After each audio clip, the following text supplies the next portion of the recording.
भारत में चुनाव में मतदान के समय प्रयुक्त होने वाली ईवीएम और वीवीपैट मशीनों का प्रयोग तत्काल बंद किए जाने और बैलेट पेपर से स्वतंत्र, निष्पक्ष और पारदर्शी मतदान कराने की मांग को लेकर ईवीएम हटाओ संयुक्त मोर्चा के लोगों ने महामहिम राष्ट्रपति के नाम का ज्ञापन जिला प्रशासन को सौंपा।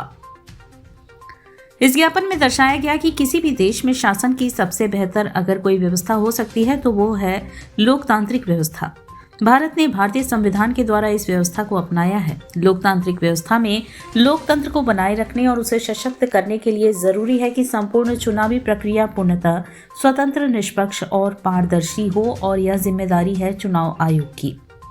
इसलिए भारतीय संविधान के अनुच्छेद 324 और 329 तक में भारत के चुनाव आयोग की स्थापना, उसके कार्य और शक्तियों की व्यवस्था की गई है। चुनाव आयोग बिना किसी सरकारी या अन्य दबाव व डर के स्वतंत्र और निडर होकर कार्य कर सके, ऐसी पूर्ण व्यवस्था भारतीय संविधान के अनुच्छेद 324 के अंतर्गत की गई है।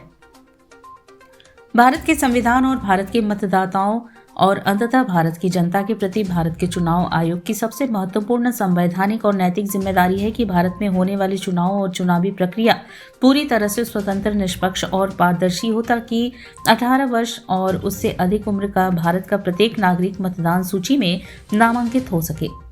स्वतंत्र होकर मतदान कर सके और स्पष्ट रूप से यह देख सके कि चुनावी प्रक्रिया पूर्णतः स्वतंत्र, निष्पक्ष और पारदर्शी है तथा अनपढ़ और अशिक्षित मतदाता भी यह सुनिश्चित कर सके कि उसने जिस उम्मीदवार और जिस पार्टी को वोट दिया है वह उसी को गया है और उसी उम्मीदवार और पार्टी के खाते में उसके वोट गिने जाएंगे। आज हम लोगों जो है अधिवक्ता सभा, समाजवादी अधिवक्ता सभा के लोगों ने ईवीएम के विरोध में ईवीएम को हटाने की मांग को लेकर आज माननीय जिलाधिकारी महोदय को हम लोगों ने ज्ञापन दिया है और मांग किया है